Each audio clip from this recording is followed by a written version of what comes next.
It was just another ordinary weekday. I went to work, clocked out on time, and decided to stop by my favorite cafe before heading home. Nothing out of the ordinary, just a small escape to enjoy a quiet cup of coffee before diving back into the usual routine of life. The cafe was tucked away in a peaceful corner of the city, far from the noisy crowds. That's what I loved about it. The atmosphere was always calm, a perfect contrast to the chaos of my office. On my way there, I even considered picking up a dessert for my wife, Danielle. A small gesture to show her I was thinking about her. It was something I'd always done. But as soon as I walked in, the warmth and familiarity of the place vanished. There she was, Danielle, sitting at one of the corner tables, the spot we always picked whenever we came here together. Only this time she wasn't alone. Across from her sat a man I didn't recognize.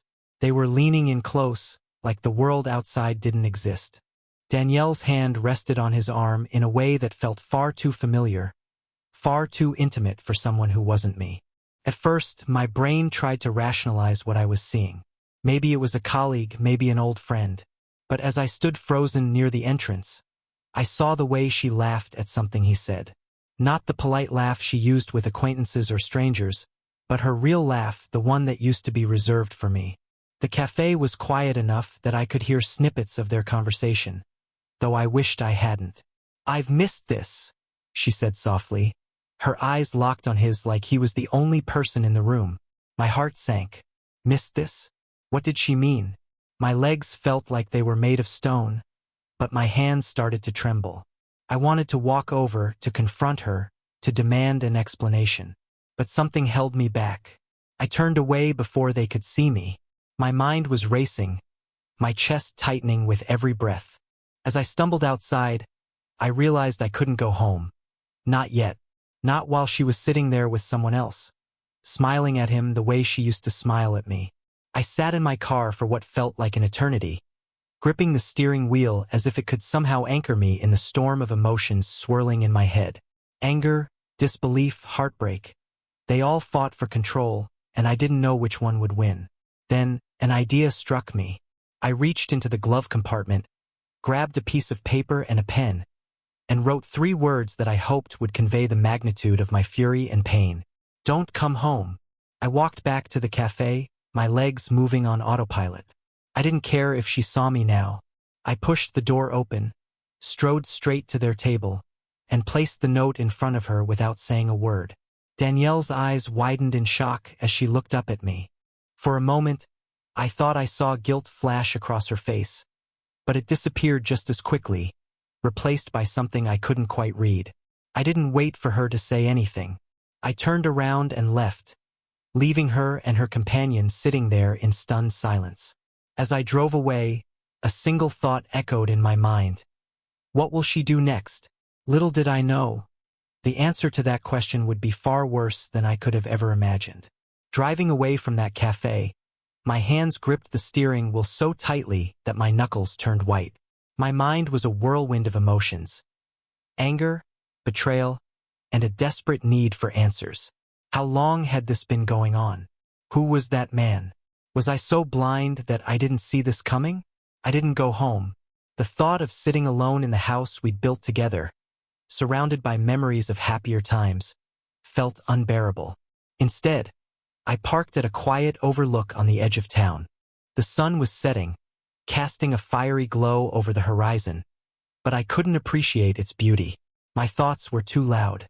I replayed the scene in the cafe over and over in my head. Her laugh, her hand on his arm, the way she looked at him with that warmth that used to be reserved for me.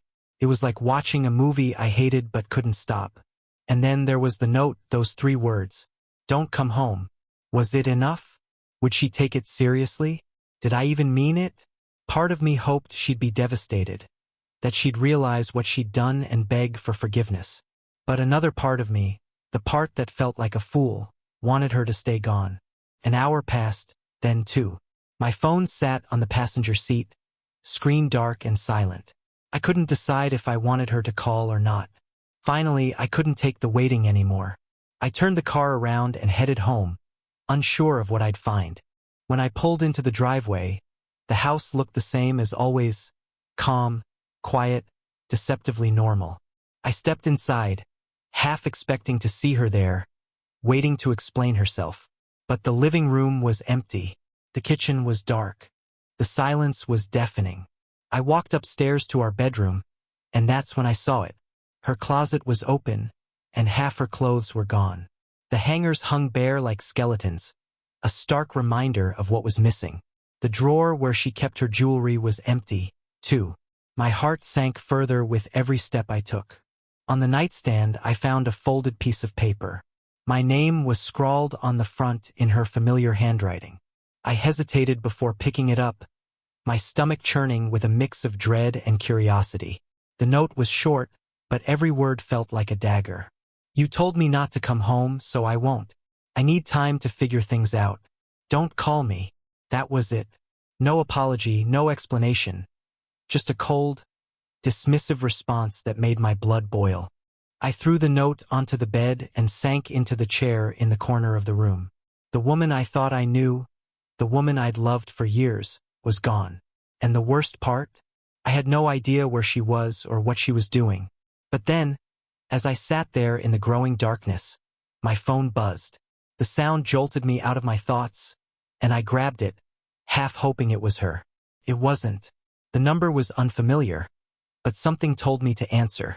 "Hello," I said, my voice rough with exhaustion. There was a pause on the other end, and then a man's voice. Calm, confident, and dripping with arrogance. "I think we need to talk," he said. My stomach dropped. It was him, the man from the cafe. "What the hell do you want?" I snapped, my anger bubbling to the surface. "I just thought you should know," he said, his tone infuriatingly smug. "Danielle and I are together now. She told me about your little note." Very dramatic, by the way. I could barely process what I was hearing. My heart pounded in my chest as he continued. "She doesn't need you anymore," he added. "So why don't you do her a favor and leave her alone?" I gritted my teeth, my grip on the phone tightening. "You don't know anything about me or my wife," I growled. "Oh, but I do," he replied, his voice laced with mockery. "And trust me, you're not the man she needs." Before I could respond, he hung up, leaving me sitting there in stunned silence. The rage that followed was like nothing I'd ever felt before. My mind raced with questions, each one more painful than the last. How had it come to this? How could she let some stranger humiliate me like this? But one thing was clear. This wasn't over. Not by a long shot. I sat there gripping my phone, my knuckles white with fury. The audacity of that man, him calling me to gloat like he'd won some kind of prize. My stomach churned, my heart pounding so hard it felt like it would burst. I wasn't the kind of man who sought confrontation. But this was beyond anything I could have imagined. The house felt empty, lifeless. I couldn't sit there any longer. I needed answers. I needed to know why the woman I'd built my life with had thrown it all away so easily. Where had I gone wrong? What did I miss? I went to the only place that felt like it might hold any clues. Her side of the bedroom. Her drawers, her closet, her desk. I started searching through everything. Not because I wanted to invade her privacy, but because I needed to understand. It didn't take long to find the first crack in the facade. In the back of her desk drawer, hidden beneath a pile of old receipts, I found a stack of folded papers. They were hotel receipts, dated over the past few months. All from the same place. My hands shook as I read through them. Each receipt told a story. Room service for 2, wine orders, late checkouts. And the name on the reservations wasn't hers. It was his. Ryan Carter. The name felt like venom on my tongue. This wasn't some fling she'd fallen into by accident. This was planned, deliberate.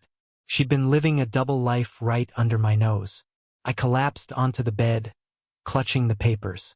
I felt like the air had been knocked out of me. How could she do this? All those nights she'd told me she was working late. All the times she'd smiled at me like nothing was wrong. It had all been a lie, but the worst was yet to come. As I sifted through more of her belongings, I found her tablet on the nightstand. She'd left it behind in her hurry to leave. I hesitated for a moment, torn between respecting her privacy and needing to know the full truth. But after everything I'd seen, I couldn't stop myself. I opened it. At first, it was just mundane things, emails, social media, shopping apps. But then I found the messages. A hidden chat app I'd never seen her use before. And there it was, a full conversation between her and Ryan. The texts made my blood run cold. "Last night was incredible. I can't stop thinking about you." One of his messages read. "Same here," she replied. "I wish I could be with you every night." Every word was like a knife to the chest. There were photos, too. Selfies of them together, laughing, smiling, holding each other. One of them was taken in our living room. Our living room.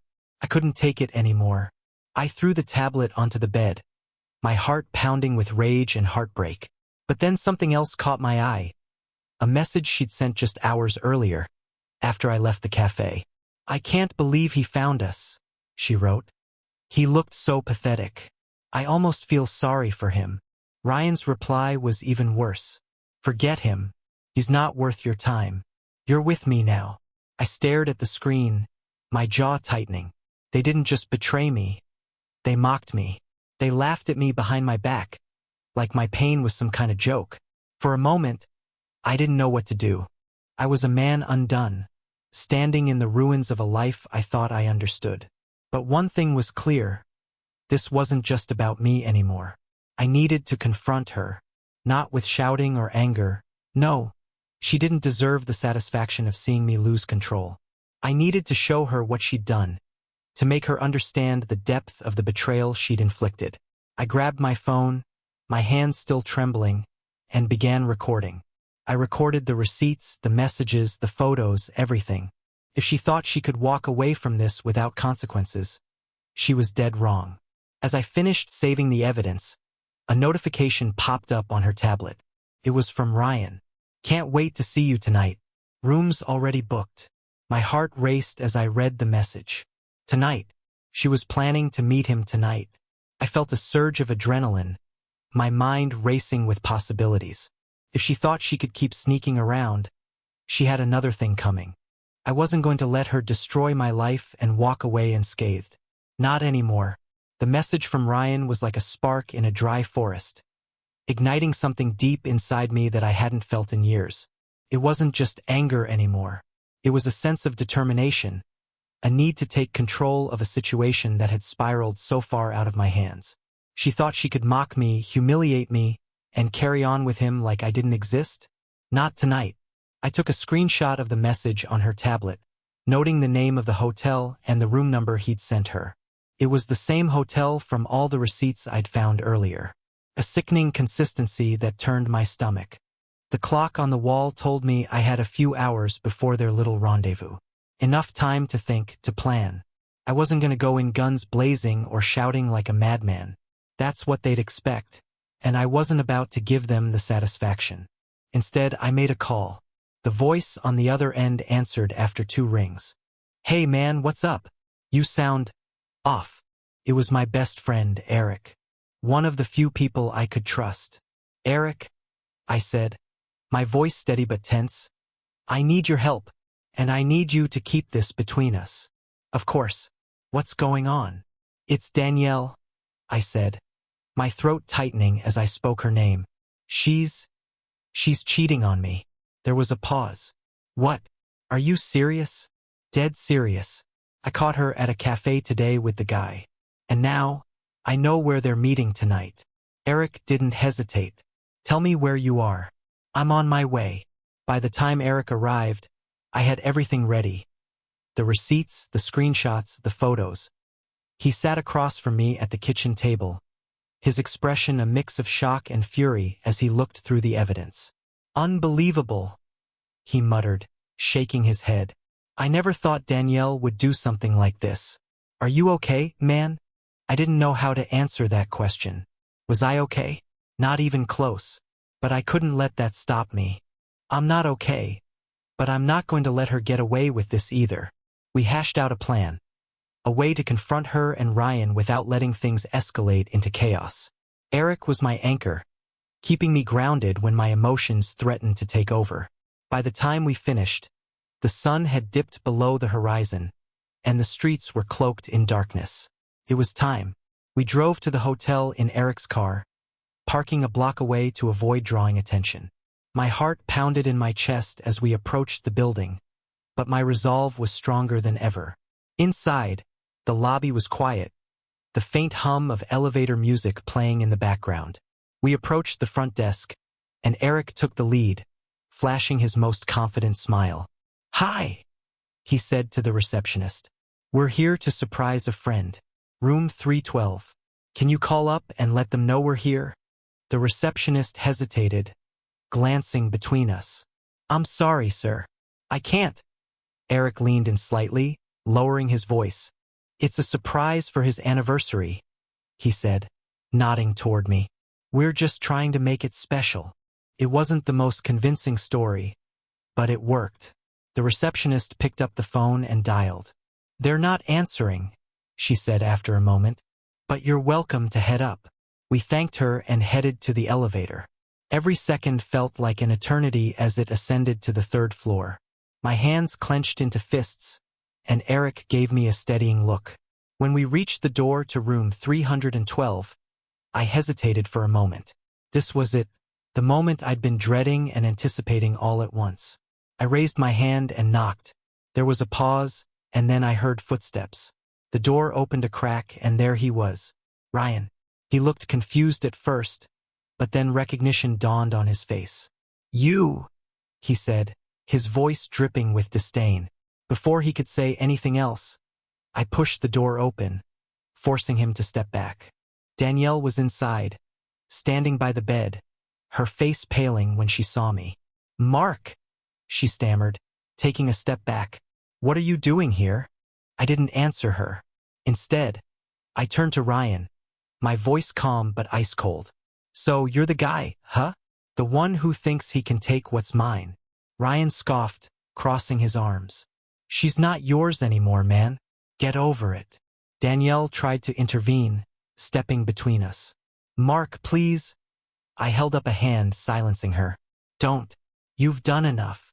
I reached into my pocket and pulled out my phone, opening the folder with all the evidence I'd collected. I held it up, showing them the receipts, the photos, the messages.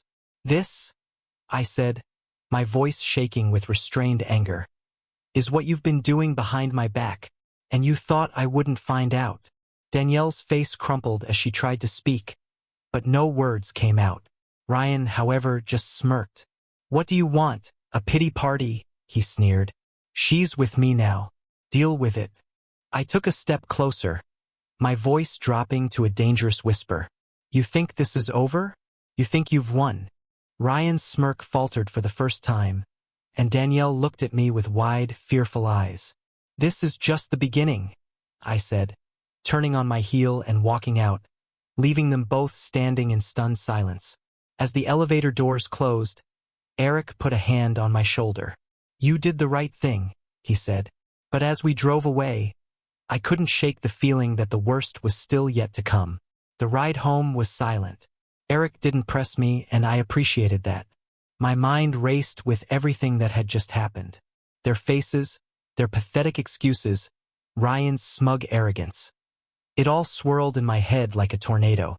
I had confronted them, exposed their lies, but it didn't feel like enough. When I got home, the emptiness of the house hit me like a freight train. Every photo on the walls, every piece of furniture. It all felt like a cruel reminder of the life we'd shared, the life I thought we were building together. I poured myself a drink, something stronger than I usually went for, and sat down at the dining table. The evidence was still on my phone, staring back at me. A part of me wanted to delete it all and pretend none of this had happened. But the other part, the one that had driven me to that hotel, knew better. I needed to do something. The next day, I decided to take a step I never thought I'd have to take. I called a lawyer. The receptionist's voice was calm and professional as she scheduled my consultation. It felt surreal, like I was watching someone else's life unfold. But the lawyer was sharp, and after I laid everything out, he assured me I had a strong case. "She took advantage of you," he said bluntly, "but we can make sure she doesn't walk away unscathed." I nodded, feeling a flicker of hope for the first time in days. Maybe this was the beginning of reclaiming my life. But as I left the lawyer's office, my phone buzzed. A text from Danielle. "We need to talk. Meet me at the house tonight." My stomach tightened as I stared at the screen. What more could she possibly have to say? I replied with a single word, "Fine." That evening, as I sat in the living room waiting for her, I heard the door open. Danielle stepped inside, her face pale and her eyes darting around like she was expecting something to jump out at her. She sat across from me, her hands trembling slightly. "Mark, I don't even know where to start." "How about the truth?" I said coldly. She flinched but nodded. "I made a mistake," she began, her voice shaky. "I don't know what I was thinking." "Spare me the excuses," I snapped. "You didn't make a mistake. You made a choice." Repeatedly. Her eyes welled up with tears, but I didn't feel sorry for her. Not this time. I wasn't happy," she admitted, her voice barely above a whisper. I laughed bitterly. "So you thought sneaking around with him would fix that?" Danielle looked down at her hands, unable to meet my gaze. "I don't know what to say," she muttered. "You said plenty when you laughed at me behind my back." I shot back, my voice rising. "When you let him call me pathetic." Her head snapped up, her expression one of shock and guilt. "You heard that?" "Of course I did. And you know what? You're right. I was pathetic. For trusting you." The words hung in the air like a heavy fog. For a moment, neither of us spoke. Then she said something that made my blood run cold. "I'm pregnant." My breath caught in my throat. Of all the things she could have said, I wasn't prepared for this. I stared at her, my mind racing. "And you expect me to believe it's mine?" Her face crumpled, and the silence that followed was deafening. Danielle's silence was answer enough. My heart sank as I stared at her, the weight of her betrayal crushing me all over again. "You don't even know, do you?" I said, my voice low but trembling with anger. She shook her head, tears streaming down her face. "Mark, I swear, I didn't mean for any of this to happen." "Didn't mean for what? To cheat on me? To laugh at me behind my back? Or to get pregnant and not know who the father is?" I stood up, pacing the room as the words spilled out of me. Her sobs grew louder, but I couldn't bring myself to care. I'd spent enough time feeling sorry for her. For us. "I can't believe this is my life," I muttered, mostly to myself. "The woman I loved, the woman I trusted, has turned my entire world upside down. And now this." She tried to reach for my hand, but I stepped back, shaking my head. "Don't. Just don't. Mark, please," she begged. "I want to fix this. I want us to work through this." I laughed bitterly, the sound harsh and unfamiliar. "Work through this? Danielle, there's no coming back from what you've done. You've destroyed everything." Her expression shifted, a flicker of frustration breaking through the tears. "You think this is easy for me? I've made mistakes, but Mistakes?" I cut her off, my voice rising. "Stop calling them mistakes. You made choices, Danielle. Choices that ruined our marriage." She stared at me, her lips trembling as she struggled to find the right words. But nothing she could say would undo the damage. "I'll take a paternity test," she said finally, her voice barely audible. If it's yours, can we try to move forward?" The audacity of her suggestion left me speechless. After everything she'd done, she thought a test would magically fix things? "No," I said firmly. "There's no moving forward. Not for us." Her face crumpled, and for a brief moment, I almost felt sorry for her. Almost. But then I remembered the texts, the laughter, the man who had mocked me over the phone. No, she didn't deserve my pity. "This is over," I said, my voice steady. "I'll talk to my lawyer about next steps. You should go." Danielle looked at me like she wanted to protest, but she must have seen the finality in my eyes. Without another word, she grabbed her bag and left. As the door closed behind her, I let out a long, shuddering breath. The house felt emptier than ever, but at least now I had clarity. For the first time in weeks, I knew what I needed to do, rebuild my life one piece at a time. The following days were tense. The legal process was underway, and I could finally see the light at the end of this mess. But one thing still gnawed at me, Ryan. He acted like he had won. Like I was nothing more than a temporary obstacle in his way. And I couldn't let that go unanswered. I knew where he worked. I had found his social media, learned about his life. But I wasn't going to stoop to his level or threaten him. That would be pointless. Instead, I waited. One afternoon, I walked into the same cafe where I had first caught Danielle with him. I wasn't there for coffee, I was there for closure. As expected, Ryan showed up. He had that same smug confidence, like nothing in the world could touch him. I didn't react. I let him order his drink, let him sit down. Then, just as he took his first sip, I walked up to his table. He looked up, surprised, then rolled his eyes. "You again? Man, this is getting sad." I didn't let his words faze me. Instead, I calmly took out my phone and placed it on the table, the screen facing him. Displayed on it was a collection of photos, receipts from the hotels, text messages, screenshots of Danielle's conversations. The evidence of their affair. Ryan's smirk faded slightly. He glanced at the screen, then back at me. "What, are you going to cry about it?" he sneered. I shook my head, my voice calm and steady. "No, I just wanted you to see exactly what you ruined." His face twitched, but he tried to keep up his act. "She was never yours to begin with," he scoffed. I smiled, not because I found him funny, but because I could see the cracks forming, the doubt creeping in. "You know what's funny?" I said.